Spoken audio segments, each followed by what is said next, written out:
सुमेश चौधरी आप सभी का गणित के सीरीज के नए वीडियो में स्वागत करता हूं। साथियों, हम पहले पढ़ रहे थे औसत की हमारी 2 क्लासेज हो चुकी है। आज हमारी तीसरी क्लास पार्ट 3 है। ठीक है, इस क्लास में हमने क्या करना है कि हमने जो पहले क्वेश्चंस किए थे उनके आगे के क्वेश्चंस हम करेंगे। औसत बहुत इंटरेस्टिंग टॉपिक था और हमने एक दूसरे ने मिलकर इसको इंटरेस्टिंग और ज़्यादा बनाया है। अच्छे से बिल्कुल बेसिकली चीज़ें हमने समझने की पूरी कोशिश की है। साथ में आपने भी पूरा सहयोग किया है कि आप घर पर प्रैक्टिस कर रहे हैं इस टॉपिक के क्वेश्चंस की। अगर कर रहे हैं तो बहुत अच्छी बात है, क्योंकि धीरे धीरे इस पर आपकी मजबूत पकड़ बनने वाली है और मजबूत पकड़ बनेगी। इसके अलावा अगर हम बात करें औसत की, तो औसत कुछ दिन और चलेगा। मतलब लंबा टॉपिक है ये, एक एक नियम इससे पहले हमने किया था वो इतना लंबा नहीं था। औसत में हम कई सारी चीज़ें नहीं करने वाले हैं और इसमें ज़्यादातर जो चीज़ें होती है, औसत एक स्टैटिक्स का एक टॉपिक है। माध्य भी हम इसको बोलते हैं, अंग्रेजी में एवरेज या मीन माध्य को हम मीन बोलते हैं, MEAN। ये हमने फर्स्ट क्लास में समझा था। अभी हम बात करें तो कुछ एक क्वेश्चंस की, अगर हम बात करें कुछ एक क्वेश्चंस की, तो वो क्वेश्चंस मैं आपको देता हूँ, आप उन क्वेश्चंस को करना, क्योंकि औसत में हम डायरेक्टली क्वेश्चन से चलते हैं ज़्यादा बिना समय गंवाए, और हमारा जो भी क्लास होगी उसमें कम्प्लीटली हम कर। देखो क्वेश्चन में अगर आपको दूँ इसमें कि 70 और 90 के बीच में, 90 के बीच की अभाज्य संख्याओं का औसत, की अभाज्य संख्याओं का औसत,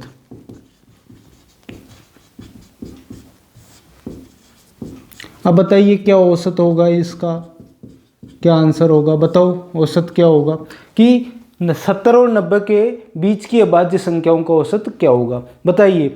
देखो इसमें सबसे पहले तो हमारा जो एजेंडा है, जो फर्स्ट चीज़ हमें करनी है वो क्या करनी है कि 70 और 90 के बीच में कौन कौन सी संख्याएं अभाज्य संख्याएं होती है उनका हमें सबसे पहले लिखना है। तो अब बताइए इसके सॉल्यूशन में हम क्या करेंगे कि सबसे पहले जो संख्याएं अभाज्य हैं उनको लिखेंगे। देखो 70 और 90 के बीच में मतलब 71 को देखो किसी संख्या का भाग जा रहा है क्या, एक और स्वयं के अलावा? जी नहीं सर, इसमें एक और स्वयं के अलावा किसी का भाग नहीं जा रहा है, इसलिए 71 जो है वो अभाज्य संख्या है। इसके बाद में 72 में जाता है भाग, तो 73 देखो, 73 में भी एक और स्वयं के अलावा किसी का भाग नहीं जाता। इसके बाद में 79 एक ऐसी संख्या है जिसमें किसी का नहीं जाता। आप बात करो 77 की, उसमें जाता है 7 और 11 का, लेकिन 79 में नहीं जाता है। फिर 83 एक ऐसी संख्या है जिसमें स्वयं और एक के अलावा किसी का भाग नहीं जाता। उसके बाद में 89 एक ऐसी संख्या है जिनमें किसी का भाग नहीं जाता स्वयं और एक के अलावा। अब देखो इसमें एक चीज़ और देखने को मिली कि 70 और 80 के बीच अगर आपको पूछा जाए तो 3 संख्याएं हैं अभाज्य, और 80 और 90 के बीच में पूछा जाए अगर आपसे तो 2 अभाज्य संख्याएं 80 और 90 के बीच में हैं। ये चीज़ें ठीक है। इसके अलावा औसत कैसे निकालते हैं कि सर औसत तो कैसे निकालते हैं, हमारे पास सूत्र था कि संख्याओं का, किसका, संख्याओं का योग या राशियों का योग, राशियों का योग बटे राशियों की संख्या। किसकी संख्या? राशियों की संख्या। ठीक है, तो अब इनमें करो सॉल्यूशन इसका। देखो राशियों का या संख्याओं का योग क्या है, 71 प्लस 73 प्लस 79 प्लस 83 प्लस 89 बटे में कितना है, बटे में है राशियों की संख्या 1 2 3 4 5। ठीक है, ये सॉल्व कर लोगे, इनको जोड़ो, इनको जल्दी से जोड़ो। अगर आप इनको जोड़ते हो तो देखो इनको जोड़ने पर 395 आपके ये आएगा, और 5 इनका योगफल कितना आएगा, 395। जोड़ के देख लो। ठीक है, अब इसका भाग दीजिए 395 का, देखो 5 7 35। ठीक है, फिर बचा कितना, 5 7 35 और बचा 4, 5 नाम 45, मतलब 79 क्या आ गया, 79 सर औसत आ गया हमारा। क्या आ गया, औसत आ गया। ये समझ में आया कि क्वेश्चन। एक और क्वेश्चन मैं आपको देता हूँ आगे, इसको उतारो फटाफट से, इसको सॉल्यूशन करो। बाकी एक और क्वेश्चन मैं आपको देता हूँ, सिंपल चीज़ें हैं, बहुत सिंपल टॉपिक चल रहा है हमारा औसत, और बहुत इंटरेस्टिंग एवरेज जो टॉपिक है वो चल रहा है। देखो इसको पढ़ो, दोस्तों को शेयर करो। इसके अलावा अगर हम बात करें आगे के क्वेश्चन की, अब अगर मैं कहूँ, मैंने एक क्वेश्चन आपको पिछली कक्षा में बताया था कि इस तरह के क्वेश्चन दिया जाएगा, प्रथम 20 अभाज्य संख्याओं का औसत बताओ, या प्रथम 20 प्राकृत संख्याओं का औसत बताओ, या प्रथम 20 प्राकृत संख्याओं के वर्गों का औसत बताओ। ये चीज़ें आपसे पूछी जाएगी। तो मुझे बताओ कि अगर आपसे इस तरीके का क्वेश्चन पूछ लिया जाए, किस तरीके का, कि प्रथम 20 प्राकृत संख्याओं का औसत, तो अब कैसे करोगे आप ये बताओ। संख्याओं का औसत अगर आपसे पूछ लिया जाए तो सर कैसे करना है, ये पूछो मुझसे, मैं बताता हूँ आपको कैसे करना है। देखो, प्रथम 20 प्राकृत संख्याओं का अगर आप औसत करोगे तो इसके लिए सबसे पहली चीज़ इसको समझो कि इसका मतलब क्या होता है। कई स्टूडेंट्स को नहीं पता होता है कि प्राकृत क्या होती है, पूर्ण संख्याएं क्या होती है, अभाज्य संख्याएं क्या होती है। तो पिछली कक्षा में हमने अभाज्य संख्याओं के बारे में तो समझ लिया था कि जिसमें स्वयं और एक के अलावा किसी भी संख्या का भाग न जाए, वो संख्याएं कौन सी संख्याएं, अभाज्य संख्याएं हैं। लेकिन अभी हमारे पास एक नया वर्ड आया है, उस वर्ड का नाम है प्राकृत। ठीक है, प्राकृत संख्याएं क्या होती है। देखो, आप कहीं से गिनती शुरू करते हो कि मैं मान लीजिए आपको कुछ एक पेन ला के देता हूँ, फिर आप उनको गिनना स्टार्ट करते हो तो क्या करोगे, 1 2 3 4 5 ऐसे ही गिनोगे, या 1 2 3 4 5 ऐसे थोड़ी गिनोगे। ये एक पेन तो 0 हो गया, दूसरा पेन 1 हो गया, तीसरा, ऐसे थोड़ी गिनोगे। उसमें आप 1 से स्टार्ट करते हो, और जहाँ से आप 1 से स्टार्ट करते हो वो प्राकृत संख्याएं होती है। मतलब इसका क्या हो गया कि जो संख्याएं 1 से लेकर अनंत तक चलती है, 1 से लेकर अनंत, ये किसका चिन्ह है, ये अनंत का है, इनफाइनाइट बोलते हैं इसको। तो अनंत तक चलती है, 1 से लेकर अनंत तक, वो संख्याएं कौन सी है सर, वो प्राकृत संख्याएं हैं। ठीक है, और पूर्ण संख्याओं में क्या होता है कि आगे 0 लगा दो और फिर प्राकृत संख्याएं लिख दो। इसका मतलब क्या है कि जो 0 से चलती है और 0 से लेकर अनंत तक चलती है, वो कौन सी संख्याएं कहलाती है, वो पूर्ण संख्याएं कहलाती है। ठीक है, अब प्राकृत संख्याओं के बारे में आपका एक प्रश्न आया है, उस प्रश्न को सोल्व करो ऊपर आपके, कि प्रथम 20 प्राकृत संख्याओं का औसत बताओ। प्रथम 20 किनका, प्राकृत संख्याओं का औसत बताओ सर। तो बताओ सर, बताइए, भावी अध्यापकों बताओ कि प्रथम 20 अभाज्य संख्याओं का। देखो, औसत का सूत्र क्या होता है, सामान्यतः औसत का सूत्र बताओ, औसत का सूत्र बताओ। ठीक है, सामान्य औसत का सूत्र अगर आप देखोगे, योग बटे संख्या, यही था ना सूत्र हमारा। तो कर लो योग, कैसे करोगे कि 1 + 2 + 3 चलता 20 बटे में 20, संख्याएं कितनी है, 20 है। अब संख्याएं 20 है, कैसे पता लगा, क्योंकि प्रथम 20 प्राकृत संख्याओं का औसत पूछा है, तो निकाल लो प्रथम 20 प्राकृत संख्याओं का औसत। अब देखो, एक चीज और आपको बता दूं कि जो प्राकृत संख्याओं का एक सूत्र होता है हमारा, जो 10वीं कक्षा में समांतर श्रेणी नामक एक चैप्टर आता है, समांतर श्रेणी, उसमें इस तरीके के क्वेश्चन आते हैं समांतर श्रेणी में। तो हमारे ये काम आया अभी, क्योंकि औसत में ये काम आता है, तो हमने उसको क्या करना है, हमें उसको पढ़ना है।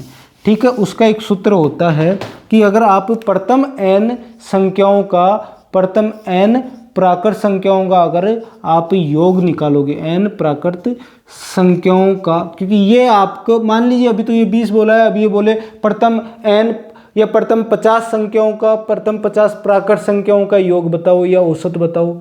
फिर 50 को जोड़ने में थोड़ी बैठ जाओगे 30 मिनट, तो आप एक ही क्वेश्चन में लगा दोगे, जबकि 30 मिनट में आपको 30 क्वेश्चंस करने गणित में, क्योंकि आपको 150 क्वेश्चन करने के लिए 150 मिनट मिलती है रीट के अंदर, तो आपको 30 क्वेश्चंस गणित के करने के लिए 30 मिनट का समय मिलता है। अगर आप, ये तो ज़्यादा से ज़्यादा समय है गणित में, आपको बताऊं 30 मिनट का।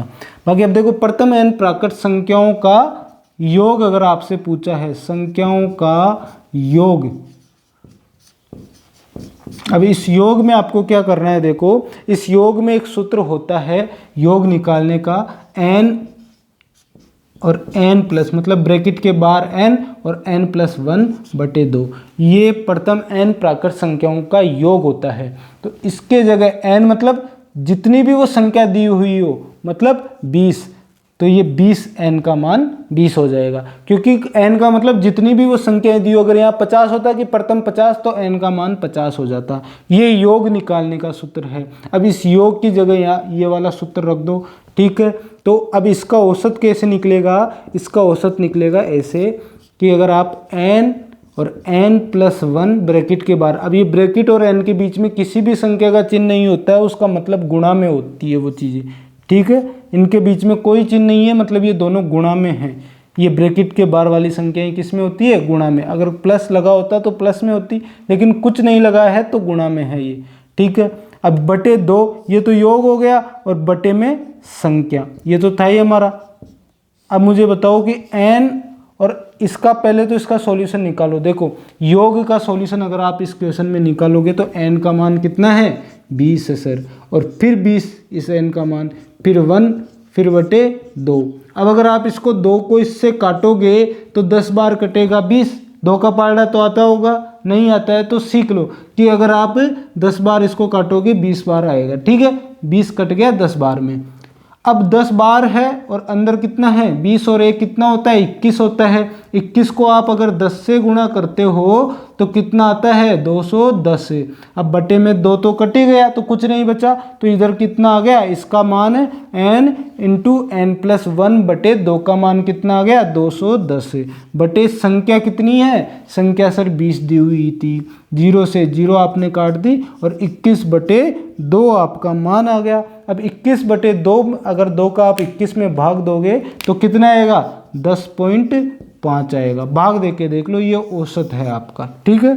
ये क्या है, औसत है इन संख्याओं का, कि प्रथम n प्राकृत संख्याओं का औसत। अगर आपसे पूछे प्रथम n प्राकृत संख्याओं का योग, तो ये वो फॉर्मूला है जिसको आपको याद करना है इस फॉर्मूले के थ्रू। क्योंकि देखो फॉर्मूला कई जगह हमें ज़रूरत इसलिए पड़ती है, बेसिकली चीज़ें हैं, लेकिन अगर फॉर्मूला आप याद नहीं करोगे तो बेसिक से बहुत लंबा पड़ेगा। इसलिए हमें फॉर्मूला याद करना इसलिए ज़रूरी है ताकि हम एक बार फॉर्मूले, क्योंकि ये योग आपके 10वीं कक्षा में एक चैप्टर है समांतर श्रेणी का, मैंने बताया अभी। अगर आपको विश्वास नहीं है तो कोई भी आपका छोटा भाई है, छोटी बहन है, उसकी किताब उठाइए 10वीं की, और उसमें एक चैप्टर इंडेक्स लिखा होता है आगे, उसमें लिखा होगा समांतर श्रेणी, उसको निकालिए। और ऐसे ही बहुत सारे क्वेश्चन देखो उसमें होता है कि मतलब कुछ भी an का मतलब होता है अंतिम पद, कुछ इस तरह की समांतर श्रेणी है वो बहुत सारी। मैं अगर आपको अभी बताने लगूँ तो कंफ्यूज हो जाओगे, इसलिए हमें ज़्यादा उस पर दिमाग नहीं लगाना। जो चीज़ें हमें ज़रूरत की है रीट में हमें वो देखना है। तो योग हमारे लिए ज़रूरत था, और भी आएंगे वर्ग वगैरह, लेकिन जैसे जैसे आएंगे मैं आपको सूत्र बताते चलूँगा, उनको याद करना है, उनमें मान रखना है, और बाकी चीज़ें तो मैं फर्स्ट क्लास आपको समझा रहा हूँ, कोई दिक्कत नहीं है। आंसर हमारा क्या आया, 10.5। ये क्वेश्चन उतार लो और इसको समझ लो। आगे के क्वेश्चंस फिर और मैं करवाता हूँ, ठीक है। इसको मैं हटा देता हूँ इस क्वेश्चन को। अब देखो ये तो आप चलो 20 तक अगर आप जोड़ भी लेते कोई दिक्कत नहीं है सर, हम तो जोड़ लेते 20 तक, इतना कोई हमें जोड़ नहीं आता, कोई बात नहीं भाई साहब। अगर आप जोड़ लेते तो अभी मैं आपको एक क्वेश्चन देता हूँ, वो जोड़ के बताना आप, ठीक है। फिर कब तक करोगे आप, कि प्रथम 115 प्राकृत संख्याओं का औसत। अब निकाल लो, अब जोड़ लोगे। कब तक जोड़ोगे, जब तक 150 मिनट होकर घंटी बज जाएगी। देखो इसमें क्या है, वही चीज़ है क्या, कि औसत अगर आप निकालोगे तो क्या करोगे, योग बटे संख्या, राशियों का योग बटे राशियों की संख्या, यही था ना सूत्र हमारा, ठीक है। अब इसमें राशियों का योग कितना होगा, वही होगा n+1 बटे 2 बटे में संख्या, यही सूत्र हो गया ना। अब बताओ n और n+1 बटे 2 का मान कितना हो जाएगा। देखो पहले तो n इंटू n+1 बटे 2 का मान इधर निकाल लीजिए रफ में, अगर आप इसमें कंफ्यूज होते हो तो देखो 115 गुणा में 115 प्लस में 1/2, ठीक है। 115 गुणा 115 में 1 जोड़ोगे तो 116/2। अब इसको काटोगे, 2 पंजे 10, 2 अट्ठे 16, 58 गुणा 115 कर लीजिए, ठीक है। अब इधर आ जाइए, अगर गुणा नहीं करना है तो 58 गुणा 115 आपके योग आ गया। क्या आ गया? योग आ गया। बटे में संख्या कितनी है? संख्या है 115, ठीक है। यही क्या आ जाएगा? औसत आ जाएगा। औसत क्या आ जाएगा? ये आ जाएगा। अब 115 से 115 आप काटोगे तो 58। देखो इसमें थोड़ा सा दिमाग इस तरह लगाना होता है। मैंने क्या दिमाग लगाया कि 115 और 58 को गुणा नहीं किया, क्योंकि मैं गुणा करता फिर मैं यहाँ आता, फिर 115 से मुझे लग गया कि नीचे संख्या का मान कितना है? 115, और यहाँ पर भी कितना रहा? 115। तो आगे जाकर 115 से 115 कट जाएगा, तो हमें ज़्यादा जो समय है वो गंवाने की ज़रूरत बिल्कुल भी नहीं है। हमें सीधा सा ये लिख देना है ताकि हम ज़्यादा कैलकुलेशन और ज़्यादा उलझन से बच सके। तो ये चीज़ समझ में आई क्या? ये हमारा औसत आ गया क्वेश्चन का, ये हमारा औसत आ गया और ये सूत्र है ये हमारा। तो ज़्यादा समय नहीं लगा। अगले क्वेश्चन के लिए तैयार हो जाएं। ये क्वेश्चन कैसा लगा ये मुझे बताएं कमेंट में। क्वेश्चन कैसा लगा ये मुझे बताएं। अब एक क्वेश्चन और देता हूँ मैं आपको, सिंपल सा क्वेश्चन है। मतलब मैंने वो जो बताया था कि वर्गों का भी पूछता है, अब हम वो वर्गों वाला चीज़ करते हैं। आपको कैसी लगेगी बताना। कि अगर आपसे ये क्वेश्चन पूछ लिया जाए, कौन सा क्वेश्चन है कि प्रथम n या प्रथम 50 बोल दूं मैं n की जगह, प्रथम 50 प्राकृत संख्याओं के वर्गों का औसत। अब बताओ, अब वर्ग क्या होता है? अगर आपको ये नहीं पता है तो घबराएं नहीं, हम वर्ग भी समझेंगे। पहले तो मुझे बताइए, प्रथम समझ में आता है, फर्स्ट 50। प्राकृत का मतलब मैंने अभी जस्ट समझा दिया है कि वर्गों। वर्ग क्या होता है कि जब संख्या को स्वयं से ही गुणा कर दिया जाए, संख्या गुणा संख्या कर दिया जाए, संख्या गुणा संख्या कर दिया जाए, संख्या गुणा संख्या कर दिया जाए, तो वो संख्या का वर्ग हो जाता है। संख्या का क्या हो जाता है? वर्ग। और इसको इस तरह लिखते हैं 2 को, मतलब संख्या को संख्या से 2 बार गुणा कर दिया है, मतलब संख्या को आपस में 2 बार गुणा कर दिया है। अगर संख्या को सर मान लो संख्या क्या है? x है, तो x को अगर 2 बार गुणा करोगे तो x²। अगर x को अगर आप 3 बार गुणा करोगे तो x का क्यूब मतलब 3 घात लग जाएगी। 4 बार गुणा करोगे 4, 5 बार करोगे 5, 10 बार करोगे 10, x को अगर 1000 बार गुणा करोगे 1000। ये चीज़ आपको समझ में आई, ठीक है। और अगर 2 बार गुणा करते हैं तो उसको वर्ग बोलते हैं, संख्या का वर्ग। ये वर्ग का स्क्वायर से दर्शाते हैं। 3 बार गुणा करते ही हम क्या बोलते हैं? उसको घन बोलते हैं। और घन को 3 से x के क्यूब से भी दर्शाते हैं, उसको हम क्यूब भी बोलते हैं, ठीक है। ये समझ में आया। अब बताइए कि प्रथम 50 प्राकृत संख्याओं के वर्गों का औसत बताओ। प्रथम 50 प्राकृत संख्याओं के किसका औसत? वर्गों का औसत। तो सबसे पहले तो वर्ग निकालने का सूत्र याद करो। देखो, औसत का सूत्र होता है योग बटे संख्या। ये चीज़ आपको आती है कि नहीं आती है? ये चीज़ आपको आती है कि नहीं आती है, मुझे बताइए। अब अगर मैं कहूँ कि प्रथम n प्राकृत संख्याओं के वर्गों का औसत है, तो उससे पहले आपको योग पता होना जरूरी है कि नहीं है? ये योग पता होना जरूरी है या नहीं, मुझे बताओ। योग पता होना जरूरी है। तो बताओ फिर, प्रथम n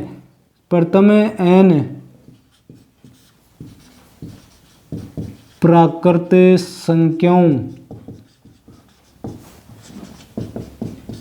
संख्याओं के वर्गों का औसत। अब बताओ वर्गों का औसत क्या होगा? वर्गों का औसत बताओ, सूत्र है। अब इस सूत्र का बताओ, आप मान बताओ कि प्रथम, देखो योग का मैंने बताया था कि n प्राकृत संख्याओं के योग। अब n प्राकृत संख्याओं का औसत, वर्गों का औसत नहीं, वर्गों का योग।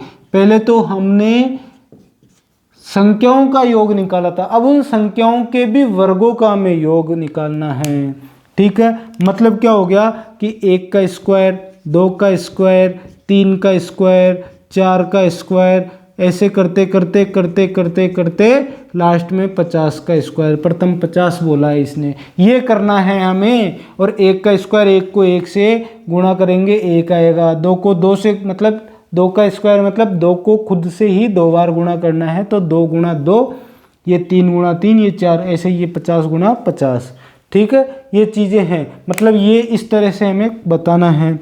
तो इसका जो सूत्र होता है वो क्या होता है, ये देख लो कि इसका जो सूत्र होता है वो होता है n इंटू एन प्लस 1।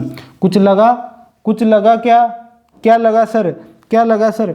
मतलब अगर इसको आप कहोगे तो ये योग है। ठीक है, ये किसका सूत्र आ गया, ये योग का, ओनली प्राकृत संख्याओं के योग का। अब अगर मैं कहूँ कि हमें तो वर्गों का योग चाहिए, उसके लिए आपको क्या करना है, 2n प्लस 1 से बटे 3 से गुणा कर देना है, 2n प्लस 1 बटे 3 से। ये वर्गों का औसत, देखो ये तो किसका औसत था, ये ओनली योग का सूत्र था। और ये गुणा में कर दोगे आप इसके, तो ये फिर टोटल किसका हो जाएगा, टोटल हो जाएगा वर्गों का योग। तो ये सूत्र आपको याद करना है। ठीक है, अब ये तो मैंने थोड़ा खोल के आपको बताया है, बाकी जो अब सूत्र होता है कहीं कंफ्यूज ना हो जाए कहीं देखकर। तो अब इसको अगर आप गुणा करोगे, किसको, देखो याद करने के लिए मैंने तोड़ के बताया कि पहले तो योग का, और योग में 2n प्लस 1 गुणा 3 कर दोगे तो क्या हो जाएगा, वर्गों का। अब अगर इसको आप कंप्लीटली लिखोगे तो n इंटू एन प्लस 1 और गुणा में 2n, क्योंकि दोनों ब्रैकेट के बीच में कुछ नहीं है तो गुणा का चिन्ह मानेंगे, प्लस 1 बटे में, अब 3 गुणा 2 अगर आप करोगे 3 दूनी 6 हो जाएगा। ये समझ में आ जाएगा क्या आपको, आ गया। और n प्रथम n प्राकृत संख्याओं का योग का ये सूत्र हो गया, योग का क्या हो गया, सूत्र हो गया। अब इस प्रश्न में इन प्रथम 50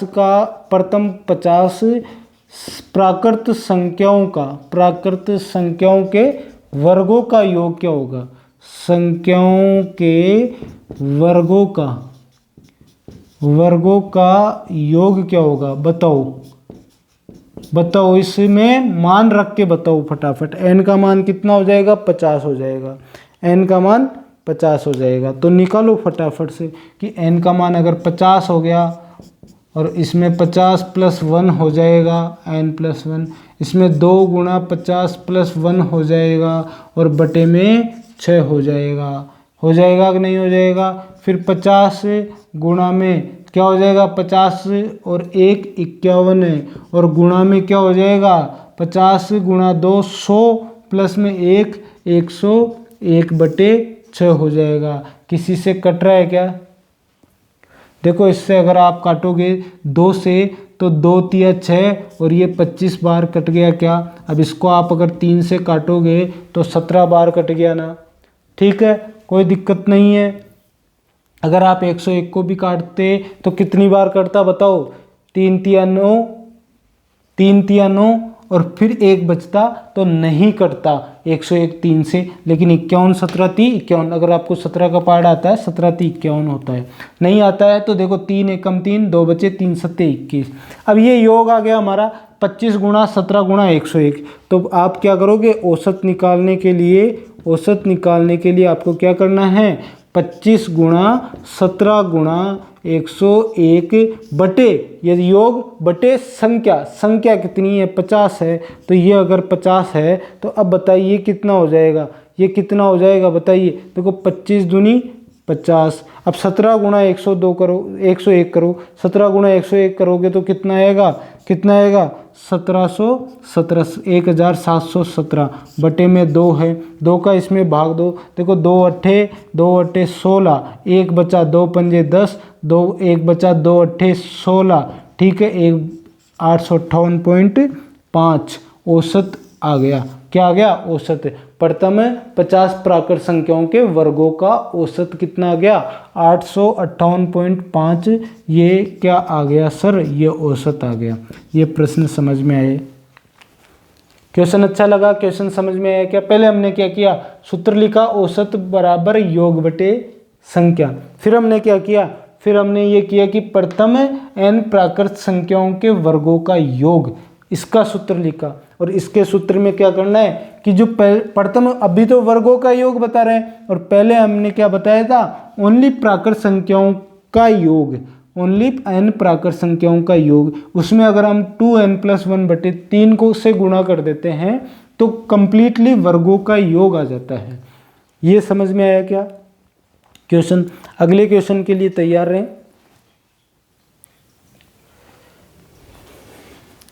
चलो आज के लिए काफ़ी है इतना ही। अगली क्लास में हम करेंगे दोस्तों, काफ़ी अच्छे क्वेश्चंस करेंगे और काफ़ी शानदार क्वेश्चन करेंगे। बहुत ही अच्छे तरीके के क्वेश्चन आज तक हमने किए हैं, आगे भी शानदार क्वेश्चन करते रहेंगे। और हर क्लासेज में हम इतने ही मज़ेदार प्रश्नों से हमारी क्लास शुरुआत करेंगे। बताया कीजिए क्लास कैसी लगती है, जिससे क्या होगा कि हमें पता लगेगा कि आपको कितना समझ में आ रहा है। कई स्टूडेंट्स अच्छे कमेंट करते हैं, बहुत अच्छा लगता है, आपको समझ में आ रहा है, ये बहुत बड़ी बात है। हम पढ़ा रहे हैं और आपको समझ में आ रहा है, ये बहुत बड़ी बात है, हमारे लिए सौभाग्य की बात है। आप भी क्या करो कि अपने दोस्तों को बताओ कि यार यहाँ पर क्लासेज स्टार्ट हो रही है, इसको शेयर करो, सभी तक पहुँचाओ, जिससे यार संख्या बल बढ़े, और संख्या बल बढ़ेगा तो मनोबल भी बढ़ेगा। चलिए, जय हिंद। आप सभी का बहुत बहुत धन्यवाद अभी तक जुड़े रहने के लिए, और क्लासेज लेते रहें लगातार, ताकि आपकी जो परीक्षा है उसमें आप मजबूत धार दे सको। गणित में ऐसे ही टॉपिक हैं, देखो मुझे बताइए, गणित में सिलेबस की बातें चलती है, सर सिलेबस चेंज हो गया क्या? सिलेबस सभी में सेम होता है, गणित का सिलेबस कभी परिवर्तित नहीं होता है। क्यों नहीं होता है? क्योंकि 2 + 2 4 ही होंगे, 5 कभी नहीं होंगे। ये चीज़ें हैं, गिनती है, गिनती परिवर्तित होने वाली नहीं है। गणित का सिलेबस कभी परिवर्तित नहीं होता है। बस ये होता है कि कुछ टॉपिक लगा देते हैं, कुछ हटा देते हैं। जैसे त्रिकोणमिति लगा दी किसी में त्रिकोणमिति हटा ली। जैसे मान लीजिए औसत अभी हम पढ़ रहे हैं, औसत किसी परीक्षा में औसत टॉपिक डाल देते हैं, किसी में नहीं डालते हैं, तो वो चीज़ें थोड़ी सी हो जाती है, 1-2 टॉपिकों के साथ होती है। बाकी कुछ एक टॉपिक तो ऐसे हैं जो हर परीक्षा में मिलेंगे गणित के। जैसे अभी एलडीसी अगर आप पढ़ोगे तो औसत है उसमें, अगर आप किसी भी और की तैयारी कर रहे हो औसत है उसमें, प्रतिशत है, लाभानी है, साधारण ब्याज है, चक्रवर्ती ब्याज है, ये चीज़ें हैं, सभी में मिल जाती है। तो घबराए नहीं कि सिलेबस क्या रहेगा। सिलेबस अगर चेंज भी होता है, नहीं भी होता है, तो यही सिलेबस रहेगा। और रीट की जो पात्रता परीक्षा है उसका सिलेबस चेंज नहीं होता है, क्योंकि ये एनसीटीई के द्वारा तय किया जाता है। तो इसमें घबराए नहीं। जो अभी पहली बार कर रहे हैं उनको यही तैयारी करनी पड़ेगी। अगर 2 पेपर होते हैं तो भी फर्स्ट पेपर की इसी तरीके से तैयारी करनी पड़ेगी और क्वालिफाई करना पड़ेगा। तो यही सिलेबस रहेगा, इसमें कोई चेंजेस नहीं आएगा। और कोई अगर 1-2 अगले पेपर में, सेकंड पेपर में अगर कुछ एक चेंजेस भी आता है तो उस पेपर के अकॉर्डिंग हम देख लेंगे। बाकी उसमें भी मैं आपको कहता हूं कि अगर गणित आती है तो 70% या 80% सिलेबस ये इसी में से रहेगा, कोई चेंज नहीं होगा। बाकी आप सभी समझदार भी हो, तो बहुत बहुत धन्यवाद आप सभी का अभी तक जुड़ने के लिए।